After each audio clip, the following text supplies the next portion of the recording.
Woo! Happy Halloween, everybody!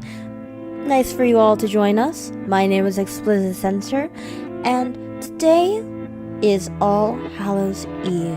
You know what that means? That means horror everywhere. Special effects, bloody ghouls and goblins. But today's story isn't that. Today's story is freaks just like you and me. We will be revisiting the story of Bloody Painter. But in a whole new light. Are you ready? Well then, here is Bloody Painter by Delucat.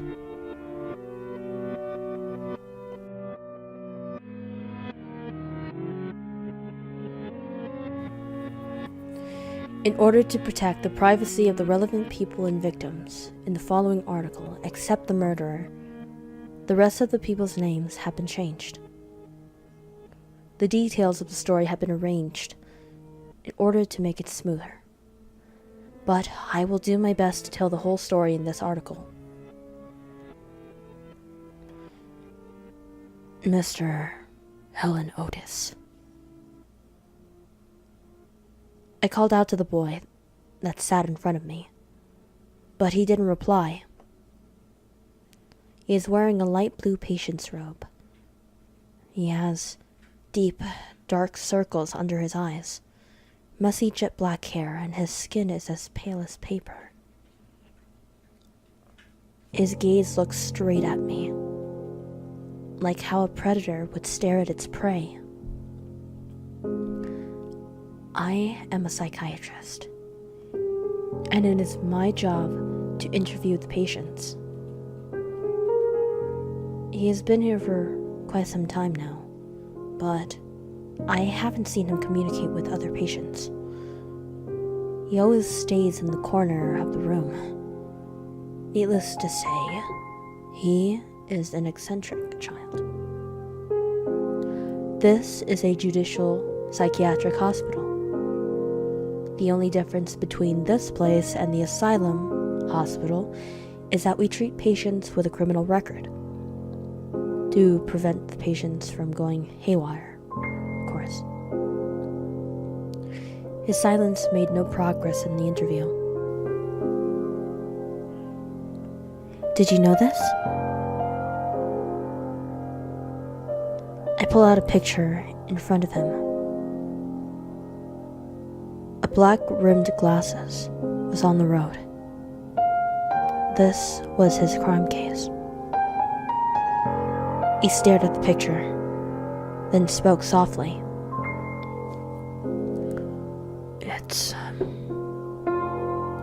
It's from my best friend.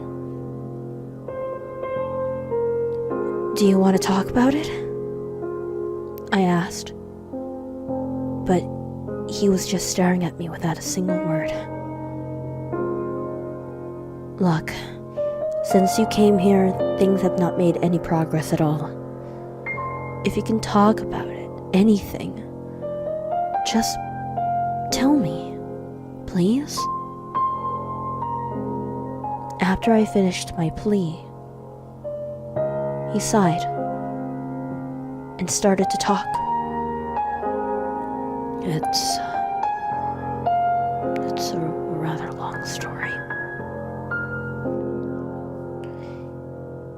His story is about a very quiet teen who was framed for stealing the class's very popular person's watch. Then, in exchange for long-term brutal group bullying, he and one of the students named Tom became friends. However, he also later found out that this friend had framed him. They argued at the rooftop, but after a few pushes, Tom accidentally fell to his death. This is the photo of Tom's glasses when he fell. I tried to save him. I tried to pull him up, but he let go of my hand. I don't know what he was thinking at that time. He finished his story, then looked down at his hands, seemingly thinking about something. He looks anxious from thinking back at those memories. Actually, before he even spoke about this story, I already knew about it. The patients who are sent here have their cases recorded in the files. Intrigue cases in schools are very common for teens who are very much like Otis himself. Often, time passes, things will be in the past and forgotten.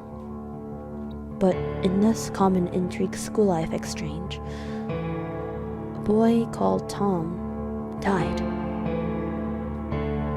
Maybe that's why Helen can't forget the past or forgive himself. What happened after that? I continued my question. At least we are making some progress now. He answered. After Tom died, Halloween was around the corner, and school had a Halloween party, and everyone had to dress up to participate at that party. I prepared a mask on one night before the event. I was tired that time, so I went for a nap. Then I'm here. In the file stated, he killed 17 people that night. No one knows how he did it. However, we do not rule out the possibility that he had someone involved.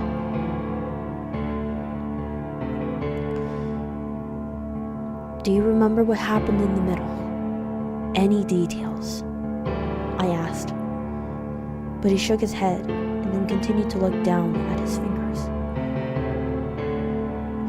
Doctor, why am I here? He asked quietly.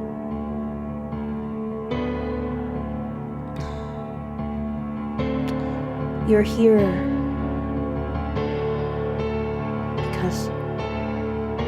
because you're sick.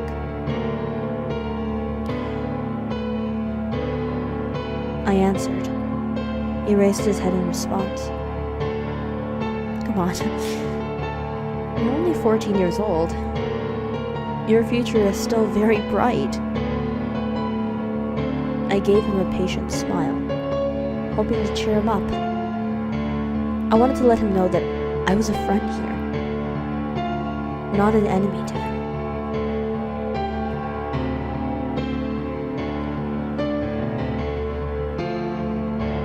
This is what it was like when I talked to that boy.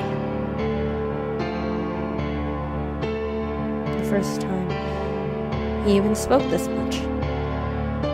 Well, at least he talked now. We made very good progress from here.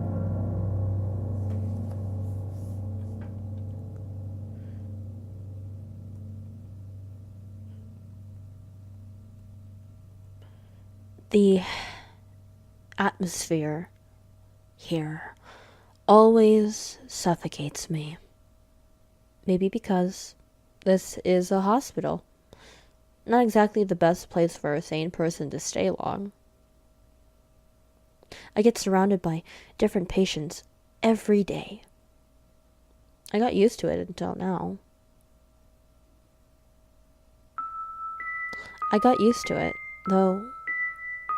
Until now.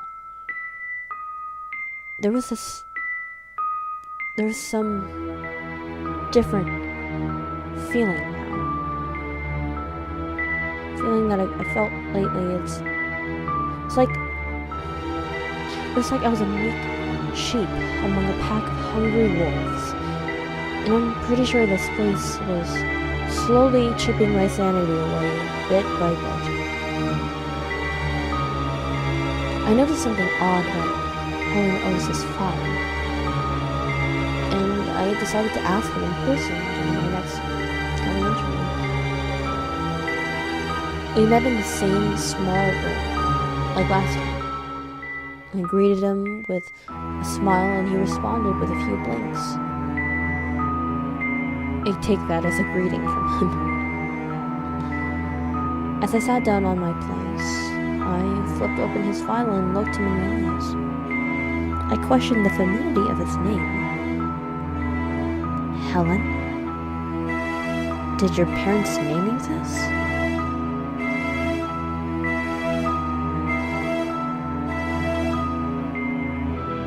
He thought for a minute and told me that his parents had difficulty conceiving children, so they were eager to have a daughter, but instead gave birth to a boy. Because of his mother's weaker health and their financial situation didn't allow them to have another, they craved for another child. Due to his mother's weaker health and their financial situation, couldn't allow for them to have another child even though they craved for it. They decided to raise their only son as their only daughter. As he finished his sentence, he fell into silence. As I was thinking what kind of response I should give him, he opened his mouth again. Not only does his name sound feminine, his parents also bought girls' clothing for him when he was younger, raising him like a daughter instead of a son. Neighbors and children around their street didn't even know he was actually a boy. When he reached the age of 6, he had to start schooling. Afraid that the way that they had raised their child was going to cause a huge school of concern. His parents were forced to change him back as a son. Maybe this is why he got some feminine characteristics. My parents are very fond of me, and I understand their difficulties very much, so I have not complained about them. I don't think they have any problems.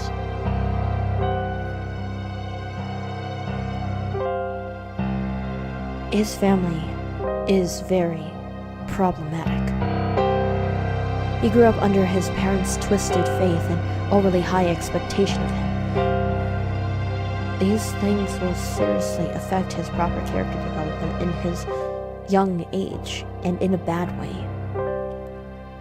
He might have lost some basic humane characteristics along when he grew up in such a twisted family that he may have not even noticed it. Plus he never seems to know how to express his feelings because of growing up in this environment. It's hard to change the patient's opinion of their own family's origin, but I wanted to tell him that the way that his parents was doing it was wrong. But this was not the right time to say it. So I kept my mouth shut.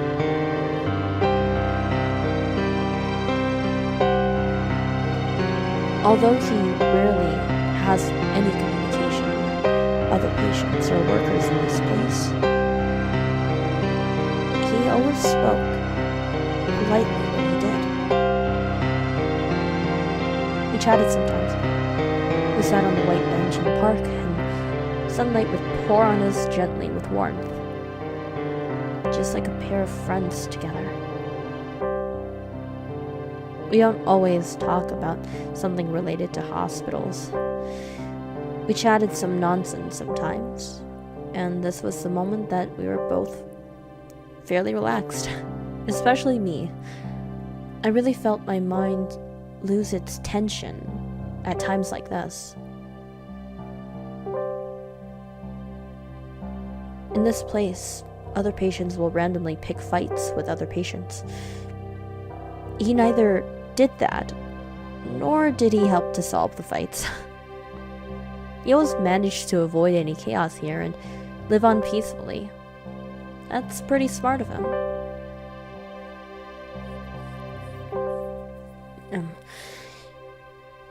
In the year 2001, the 3rd of October, he was discharged from the hospital after receiving treatment for 6 years, and it was time for him to go back into society.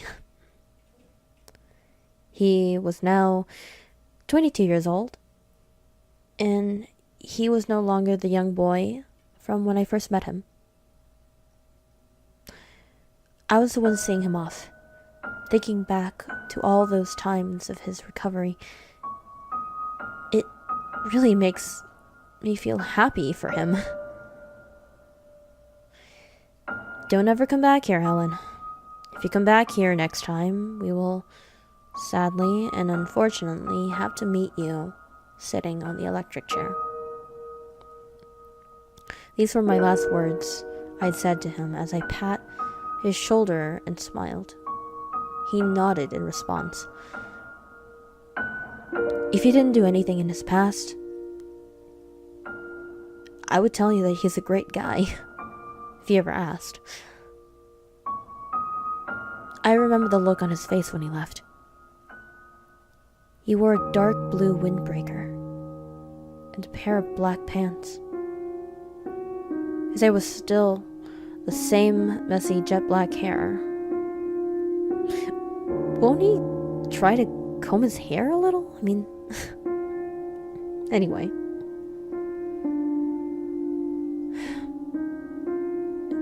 I truly hoped that I won't be seeing him in this place again.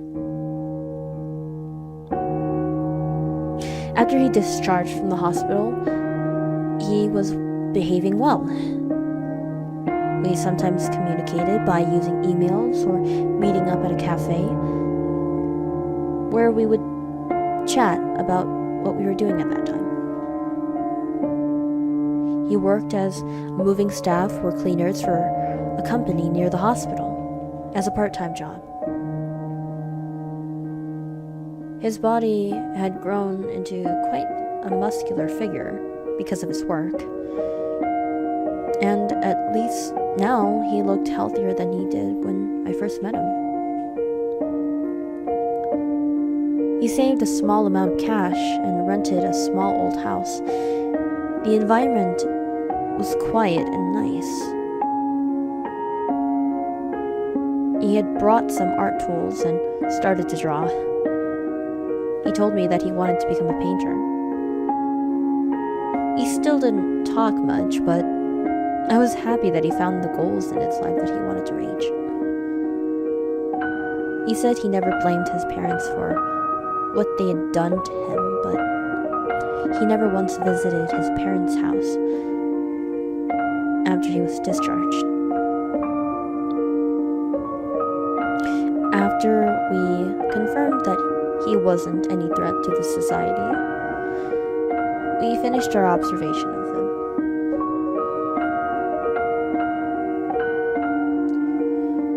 In 2003, October, there were a few missing cases. Judy George and Maggie Wong, both aged 24, and both were victims of these missing cases. These cases were very popular at the time,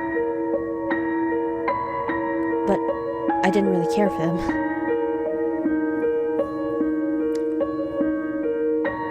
At this point, there was a user who had posted a photo on social media.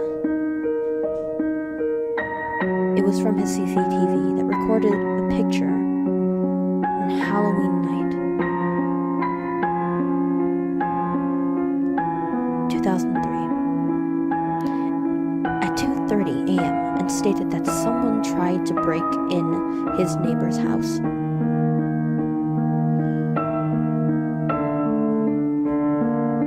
There was a human figure behind the masked man. Although he or she seemed a bit faded.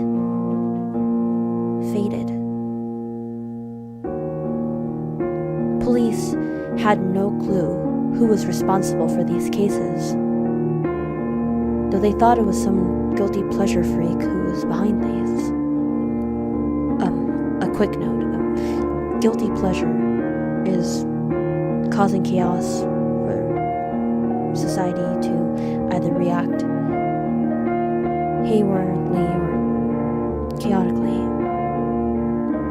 all for the sake of the perpetrator's pleasure in watching the panic. It's not in any way particularly aimed, and no specific motive can be linked to it other than this. It's because of this that it's hard to track down the perpetrators.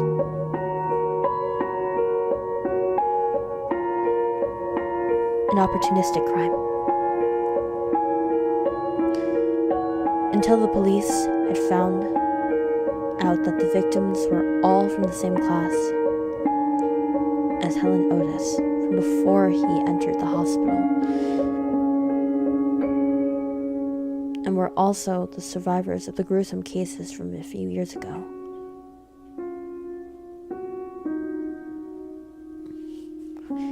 The police had found out that the victims were all in the same class as Helen Otis before he entered the hospital, and were also survivors from the gruesome cases that were linked to him a few years ago. The police decided to go and investigate his place. When I saw the news, I felt my heart stop for a moment. I tried to contact him but failed. Something was going to happen soon. This is really bad. I sat in front of my TV. My mind jammed like glue, and I can't think of anything. Unable to do anything. Oh God. Oh dear God, please no. No. These were the only words echoing in my head. Here's an image of Helen Otis's old house, which was under investigation. On the 17th of November, the night was dead quiet. All the sound around that place was silent, which only made his house in the middle of a field look more eerie. The police broke the lock on the door and opened it slowly.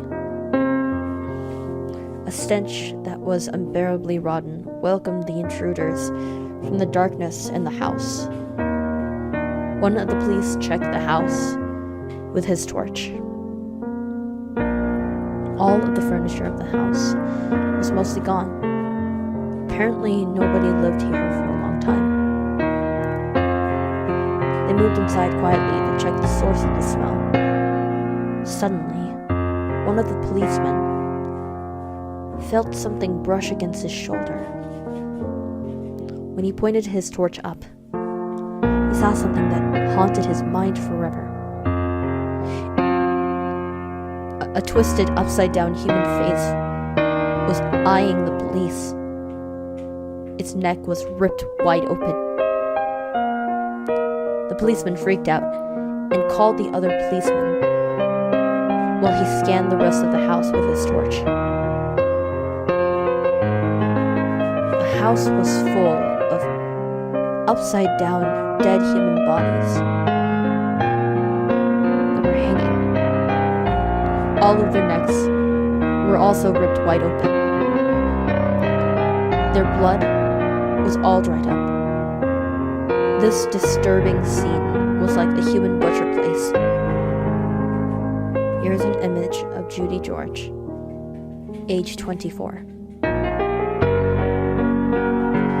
Every single body had a canvas placed at their side. The drawing atop of it was all the progress of torturing and killing each of the victims. The murderer's taste is really sick. One of the body's jaw got ripped away brutally. The canvas of this body had stated all bark but no bite. Smiley face. All the colors on the canvases were a brownish hue. It had proven to be the victim's blood after police analysis. Because as it turned out, the blood turned brown because of the oxidation as it dried. There were a total of 5 bodies in this house. They found Judy and Maggie among the dead bodies. The other 3 were people who gave the eyewitness statement about the murder case of Helen to the police a few years ago. With those bloody canvases, this place looked more like a gruesome art gallery of victims rather than a bloody butcher place. All of the bodies and canvases were facing the entrance, like greeting the ones who entered this place. Other than a sick, cruel joke, the police can't figure out any other intention of the murderer doing this. I fell into despair and panic that I have never felt before. And I really hope that he is not the one who did all of this. After the news was published, I couldn't eat nor sleep normally. My health was sliding downhill. I may be a psychiatric specialist, but my sanity was slipping away from my head. Can't anything else be worse than this? I really want to go back in time and punch myself hard.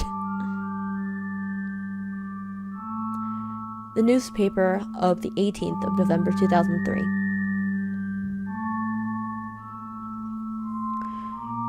The next day after the news was released, I received a call from the police, and they'd asked me about the murderer. They received Helen Otis's patient file from me, and I told them everything I knew about him. The police noticed that I was not in my best well-being, and I told them that I was not fine at all lately. I told them that Helen Otis is a really good person, and that he just walked the wrong path, and I thought I could help him to walk the right path. The police found a letter at the crime place. They asked me to be calm after reading the letter. The letter that was for me. I carefully received the copy of the letter from the police. After that, they left. I stared at the letter, thinking of whether to read it or not. I really think my mind is at the edge. But maybe there's an answer I longed for in this letter. As I sat back in my couch, I decided I don't know how long I was sitting there with the letter in my hands. But I slowly opened the letter and began to read it.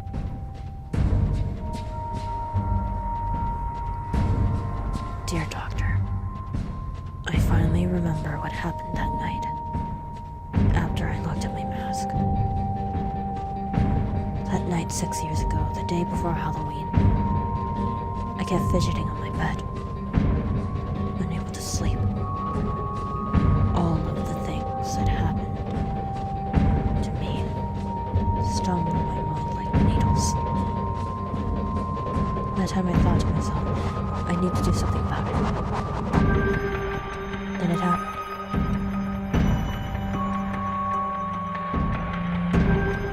through an activated hairdryer in the student's public bathroom. There were a lot of people present. I remember I used a simple fork to dig someone's eyes out of their sockets. I remember I ripped someone's head from their neck. I attacked all the people who lived in the student dorm. However, I can't fully remember some details. I just do what my mind tells me to.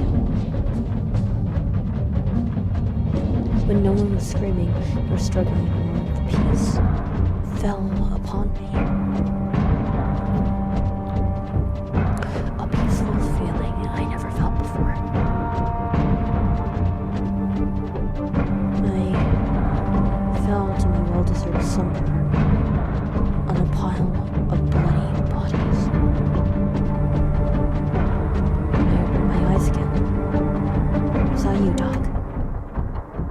He said that the reason I was there was because I was sick. Well, I must be pretty ill for now, but I never felt so peaceful in my life. Maybe I am better off to be sick like this. He told me the next time, if we met there, it would be on the electrical chair. What if there's What if there's another way around? You must know that I got my own way to meet you in person. See you soon. When I finished his letter, my mind went completely blank. What the hell was he trying to say? His last words had sent a chill down my spine. It felt like prey to him. I became one of his options to hunt down. Wait, no. Maybe when he was still in the hospital, I was already prey to him. Maybe he longed for this day to come. Oh God knows what was going on in his head. He never showed his emotions. Even though I am his doctor, but I could never truly understand what kind of person he was. I even thought he was my friend. Hell, I even think him as my own child. All the memories where we sit and chatted like a friend flashed through my mind. Which is real? Which is fake? Why am I so fucking dumb Why am I so fucking dumb to forget the rules of the hospital? They won't send any sane person into that fucking place. The police can't track him down until now. They can't provide full protection for my daily life. My life is like an unstable time bomb. Till the day he is tracked down, I am never going to know what he's going to do. My chance of getting killed by him will always remain. I don't know when will be the worst scenario to occur to me. So I write these down now. At least I won't die without letting others know what happens. That's what I think. I live alone. This is really bad. I began to be paranoid about my environment. Even a little thing could make me jump. Before any of these happened, he used to be the most harmless patient I have ever met. But now, he is the one who can kill me any second he wants, like a helpless prey. This is what I get from ignoring the fact that he is a criminal and trying to save him myself. This is not any lost teen who walked the wrong path in their life. This is actually a real-life crime. And here I am, staring at what he's really capable of. Maybe his well-behavior was all nothing but an act. The moment that I felt happy for his recovery was only me. Myself only. The only person who felt happy for his recovery was only me. Myself. I don't know how to face him anymore. I don't know what's going to happen next. I truly hope everything will be okay soon.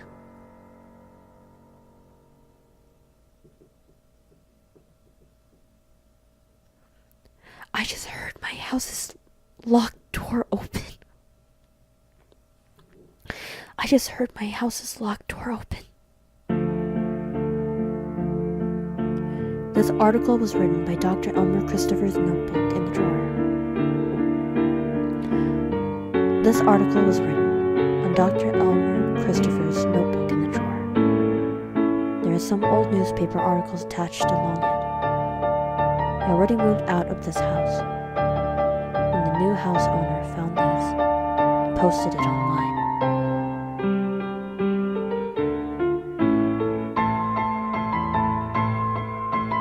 Hey everybody, Helen Otis here. Thank you very much for showing such intrigue in my story. I'd like to let all of you know that this Halloween, you may see me. Lock your doors, your windows. Check your pets, your children, and even yourself. Look in the backseat. Look in every closet, your basement, and your attic. I want you all to be safe this Halloween. Safe and sound, just for me. Good night, everyone.